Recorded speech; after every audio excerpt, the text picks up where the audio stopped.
Prontinho. E vou colocar aqui a apresentação para a gente dar continuidade.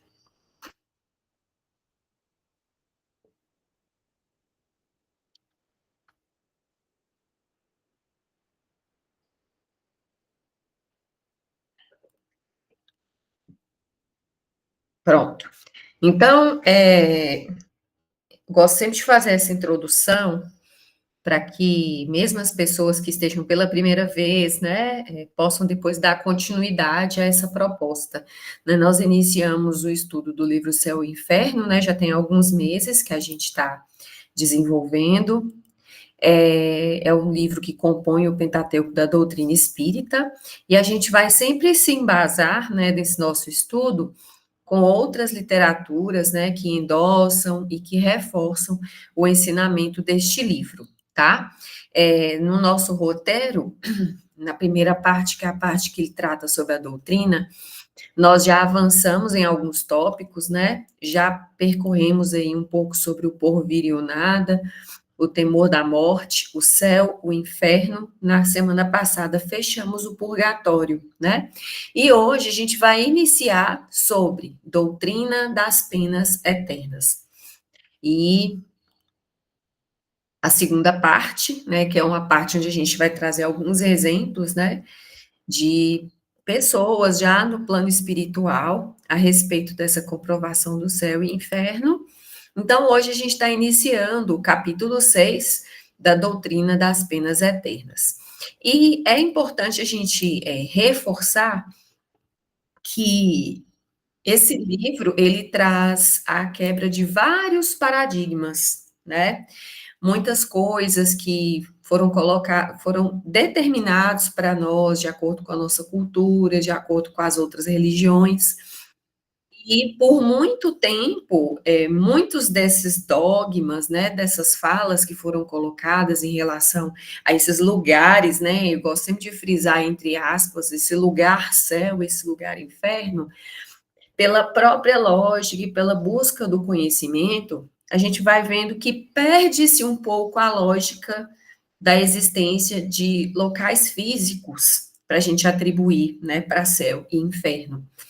E uma das coisas bem colocadas nesse livro, desculpa, diz respeito à questão desse inferno, é a maior preocupação, que é esse lugar aonde quem vai para lá vai padecer de uma pena eterna, né?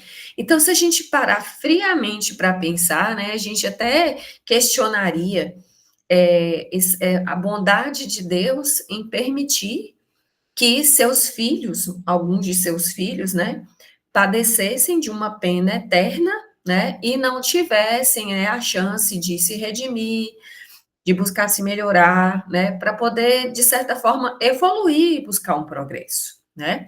E dentro dessa doutrina das penas eternas, a gente vai, e a gente já falou isso em outras aulas, a gente se depara sempre com esse lugar, né, de fogo, de tristeza, de sofrimento, aonde nunca tem fim, né? E a gente até compartilhou disso na aula passada, como é que se pode uma pessoa passar por um sofrimento, né? Imagine aí, alguma coisa que fica lá queimando no fogo, de repente vai chegar uma hora que essa coisa vai acabar, ela vai sumir, porque o fogo vai consumi-la.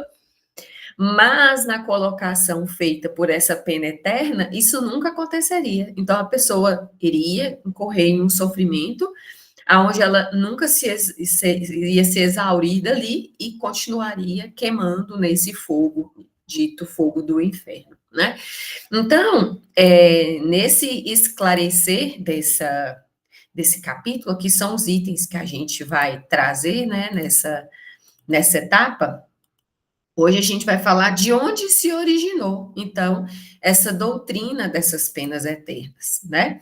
Então, o primeiro ponto que a gente tem que levar em consideração é que a crença nessa eternidade das penas perde terreno à medida que a gente vai evoluindo em nosso pensamento, em nossa consciência, né?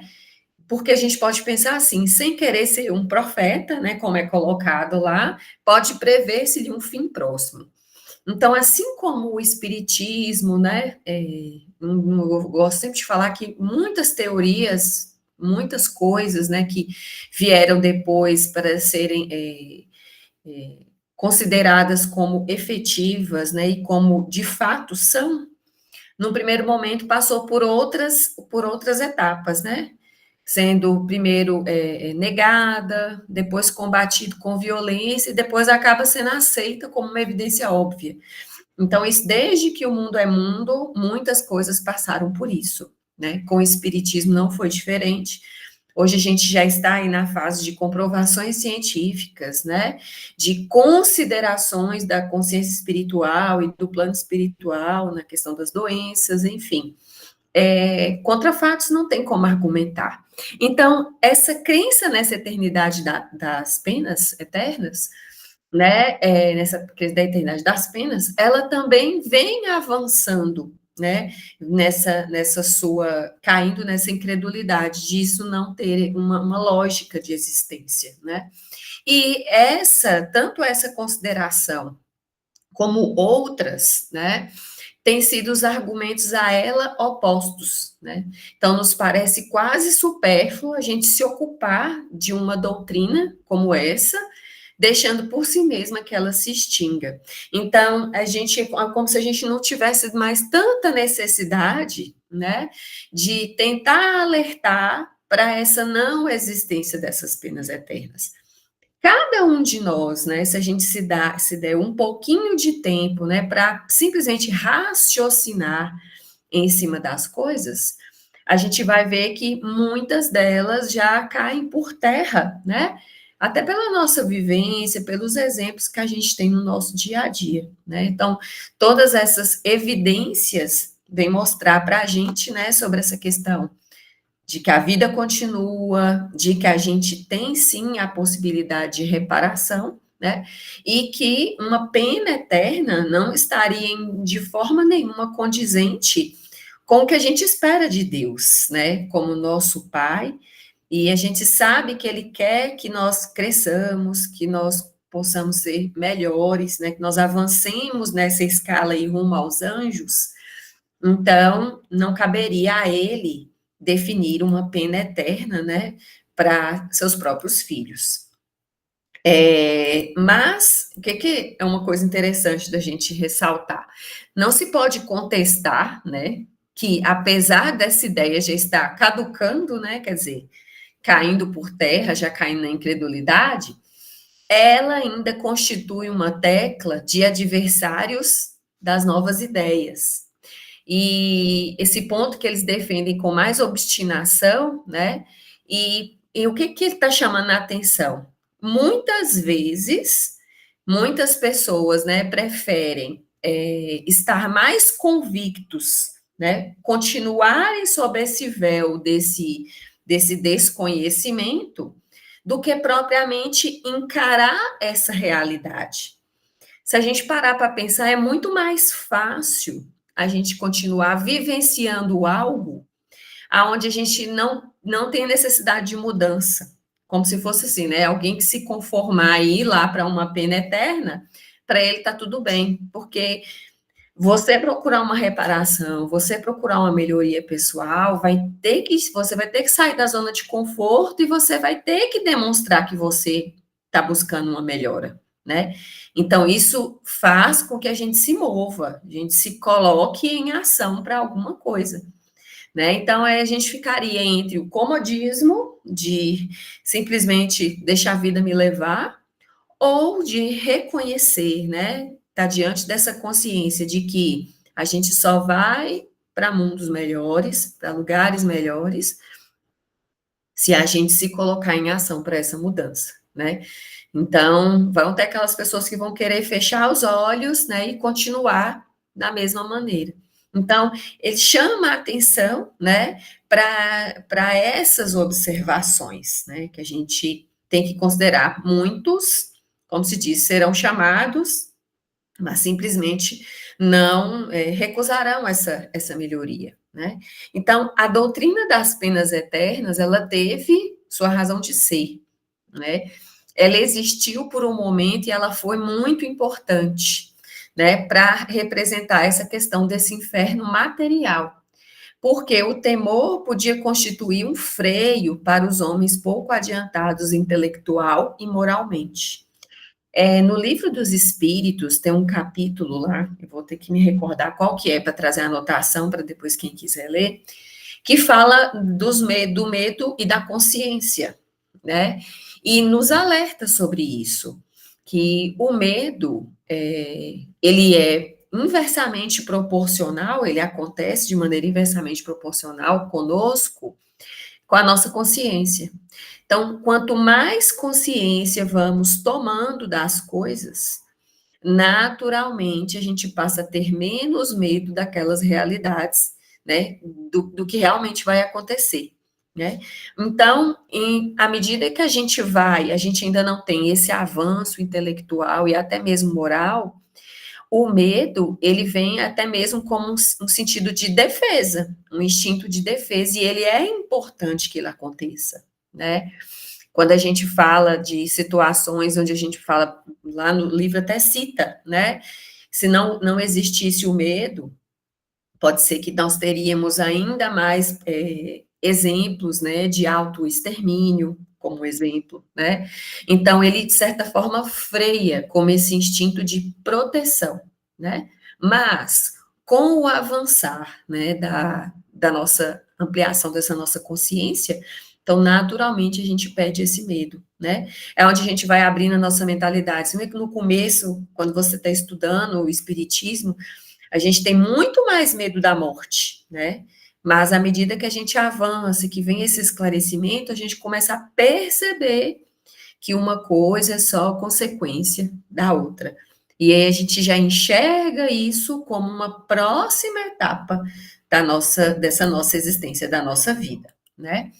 Então, na impossibilidade de aprender, né, as nuances, né, do bem e do mal, né, já que a gente não tem, em um determinado momento, não tem tanta evolução intelectual nem moral, assim como entender esse valor relativo entre aquilo que atenua ou aquilo que agrava, né, a minha jornada, os homens não se impressionariam a não ser pouco ou mesmo nada com a ideia das penas morais, né? Então, daí foi necessário, né, existir essa determinação e essa questão dessas penas eternas, porque se soubessem, né, em um determinado tempo anterior, que se você praticasse o mal, né, você não iria para o inferno, mas existiria a possibilidade, né, de você ter aí uma remissão e uma reparação,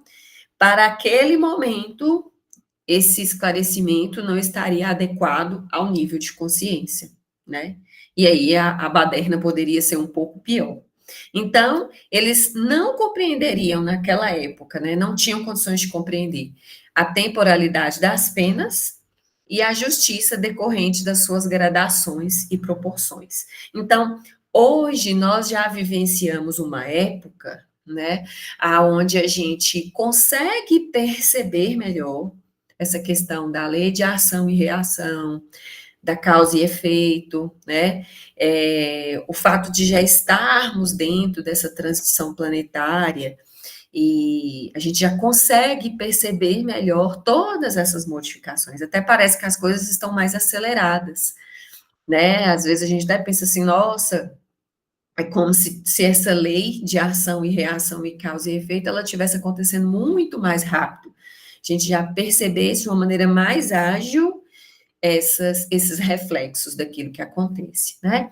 Então, ele traz essa demonstração, né, de que precisou, durante um determinado período de tempo, desse dito medo para impedir, né, consequências piores. E ele reforça, dentro dessa explicação, né, que tudo tem a ver com a nossa consciência do meio material e do meio espiritual, né? Quando a gente fala lá que a gente ainda precisa de se desenvolver intelectualmente, moralmente, isso tudo caminha de acordo com como a gente valoriza questões materiais e espirituais. E ele reforça: quanto mais próximo do estado primitivo, mais material é o homem, né? E essa reflexão fica para nós mesmos. Todos os dias a gente se debruçar sobre isso daqui e refletir, né? Todas as vezes em que a gente estiver muito preso e trazer as nossas maiores preocupações com essas questões materiais, é sinal de que a gente ainda está muito mais ligado à questão primitiva, né?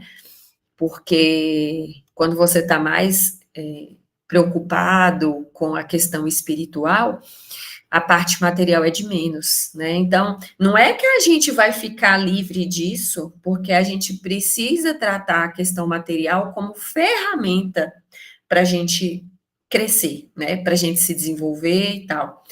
Mas é utilizar isso realmente como essa ferramenta, e não como fator principal, e eu colocar aquilo como principal objetivo da minha vivência, né? E quantas vezes a gente vai perceber que a gente vai estar mudando o nosso pensamento, às vezes você dá valor demais numa determinada coisa, às vezes depois você vai mudar e falar, não, eu não preciso disso tudo, né? Ou se eu conquistei, o que que eu posso usar isso para poder ajudar mais alguém, né? Então, vai estar sempre relacionado a que destino eu estou dando para essas condições materiais, né? Se eu estou usando isso como uma ferramenta, se eu estou usando isso como um mecanismo de auxílio, né? Eu estou pensando só nisso, ou eu também estou me lembrando de colocar em primeiro lugar a minha questão espiritual, né? Então, todas as vezes que a gente tiver que escolher, e a gente estiver escolhendo sempre o lado material como prioridade, então é sinal que a gente precisa rever, né? Então, muita atenção a isso, porque a parte material a gente não vai levar com a gente, né? Nós vamos levar aquilo que a gente crescer de forma intelectual, né?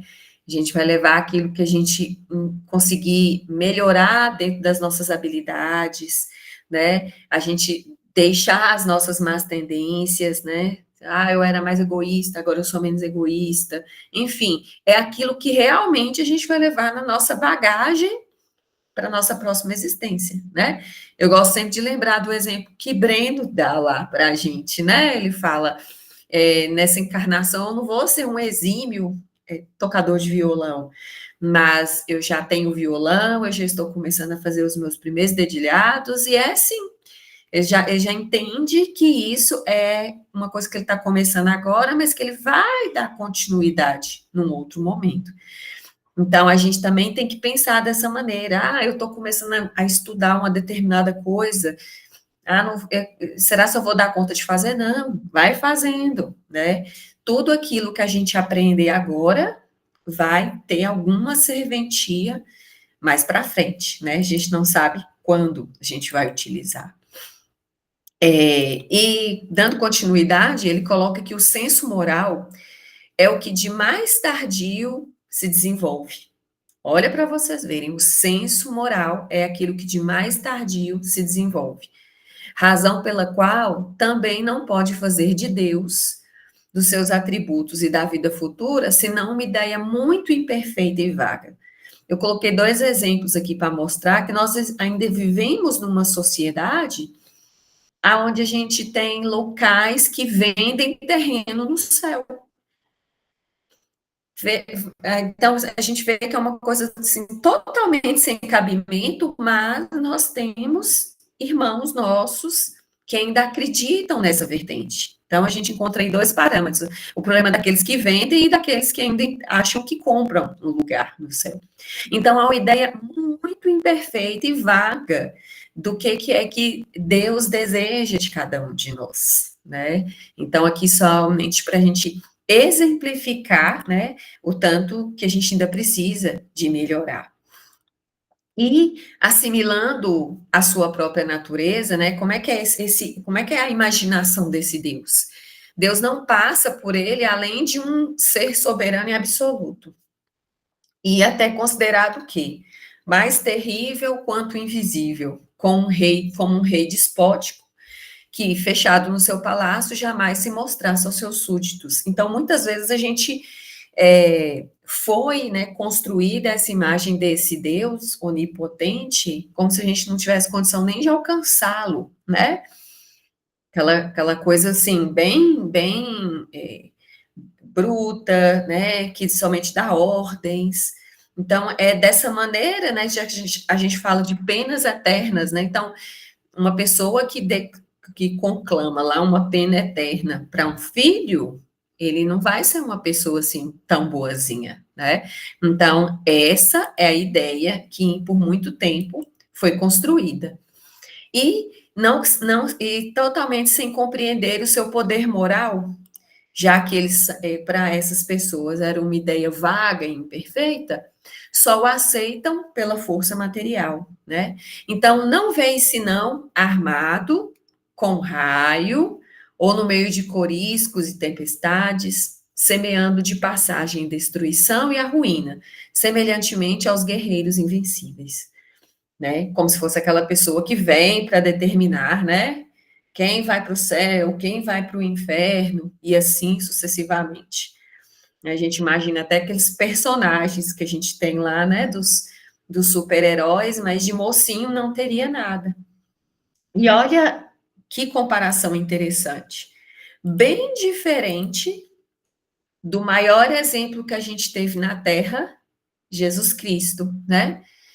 Que demonstrava o tempo inteiro, né, o espelho daquilo que seria o seu pai, né, aquela questão da mansuetude e da sensatez. Então, um Deus de mansuetude e sensatez não seria um Deus, né, porém seria um ser fraco e sem meios de se fazer obedecer, né. Então, a vingança implacável, os castigos terríveis, eternos, nada tinha de incompatíveis com a ideia que se faziam de Deus. Eles enxergavam Deus com essa questão da vingança. E aqui, se a gente parar para fazer esse comparativo, né? É muito bom a gente retornar, né, quem tiver depois um tempinho para dar uma olhada, no capítulo que fala sobre a moral estranha do Evangelho, né? Que vai mostrar o quê? Por que que se chamava que a moral de Jesus era uma moral estranha? Porque foi uma moral que veio totalmente inversa a tudo que era pregado na época que ele estava, né? Não tinha nada de guerra, não tinha nada de matar, ele queria mostrar que todo mundo era irmão, que tudo poderia ser feito através do amor, né? Que era necessário compartilhar. Então, isso chocou as pessoas da época, né? Porque quando falava vai chegar o Messias, se esperava quem? Essa outra figura da qual a gente está falando aqui o tempo inteiro, né? Forte, fazendo várias determinações, e pelo contrário, né? Ele veio para demonstrar que todos somos irmãos. Então, isso chocou, e como eles colocaram, não seria digno de ser esse representante de Deus, né? Então, fica aqui uma reflexão bem interessante para a gente poder fazer. Então, esse homem implacável nos seus ressentimentos, né, cruel para com seus inimigos e inexorável para os vencidos, Deus, que lhe era superior, deveria ser ainda mais terrível. Então, se o comportamento que se esperava dos homens, né, era essa questão de crueldade, imagine o Deus dessas pessoas. Então, para estes homens dessa época, eram necessárias crenças religiosas bem similares à sua natureza rústica, né? Tinha que ser tão bruto quanto a maneira como eles se comportavam. Então, uma religião toda espiritual, toda amor e caridade, não podia aliar-se à brutalidade dos costumes e das paixões. Como de fato, nessa época, como eu já falei aqui no slide anterior, né, ela foi refutada por muitos, né, quando Jesus trouxe a questão do amor e da caridade, do bom convívio com todos os irmãos. Não censuremos, então, Moisés e a sua legislação, a maneira como ele trouxe na época, né? Apenas bastante para conter o povo indócil e nem o haver feito de Deus vingativo. A época, sim, o exigia, essa época em que a doutrina de Jesus não encontraria eco e até se anularia. Então, teve a razão de ser de Moisés vir e trazer, né, a tábua da lei, né, e a gente vê, né, a maneira como as pessoas lidavam lá. Então, era a época do medo, justamente porque era a única forma de se fazer entender, né, de se colocar ordem nas coisas. Será que naquela época, se hoje é difícil, gente, a gente às vezes usar do bom senso, né?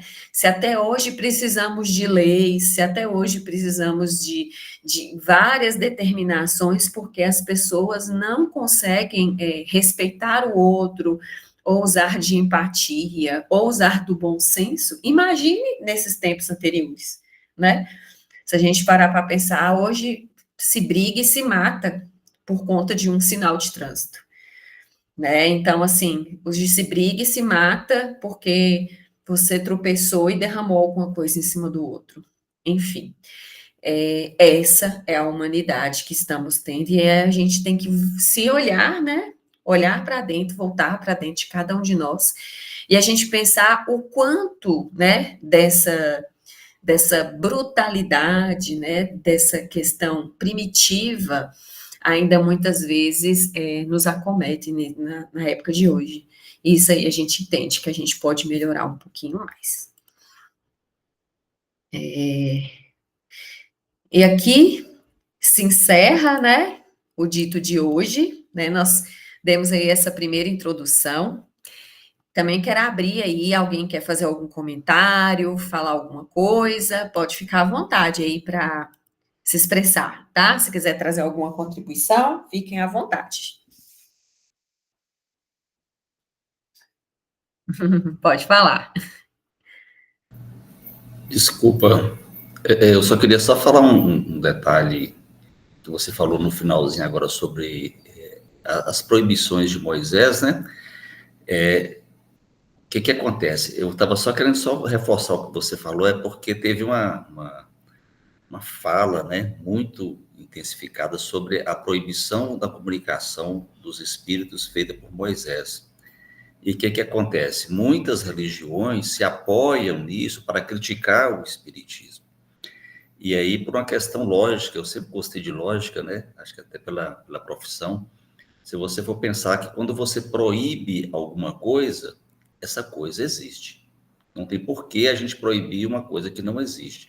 Então, a questão de proibição dele está muito mais no sentido de as pessoas não compreenderem a seriedade que é você comunicar com os espíritos para fins banais, como as pessoas normalmente fazem, ou já faziam, né? Fazem às vezes até hoje, do que você proibir, né? Que os nossos irmãos já do outro lado da vida se comuniquem. Isso é fato, que eles se comunicam. Então é só para corroborar que, de fato, quando você lidar com seres ainda muito imaturos para determinadas situações, é importante que se coloque regra, que se coloque normas, né? A doutrina espírita, ela não proíbe você de nada, mas a gente sabe da seriedade que lidar, né, com as nossas escolhas, uma vez que se você já tem a consciência de que você vai responder por todos os seus atos, você acaba fazendo melhores escolhas, né? É só para complementar o que você tinha falado. E não estava faltando, mas é que me lembrei desse detalhe. Não, mas foi ótima essa lembrança, né? E é interessante porque fica, como diz, todos esses exemplos, né? Inclusive, à medida que a gente foi estudando, colocou esse livro para a gente poder estudar, muitas coisas vêm caindo assim a ficha, né? E trazendo como uma evidência tão bacana, né? Corroborando com aquilo que a gente já tinha de fundamentação na doutrina. Foi bem lembrado esse exemplo aí. Mais alguém quer falar alguma coisa? Se não, eu queria pedir alguém, né, para poder fazer a prece de encerramento para nós hoje. Eu posso fazer,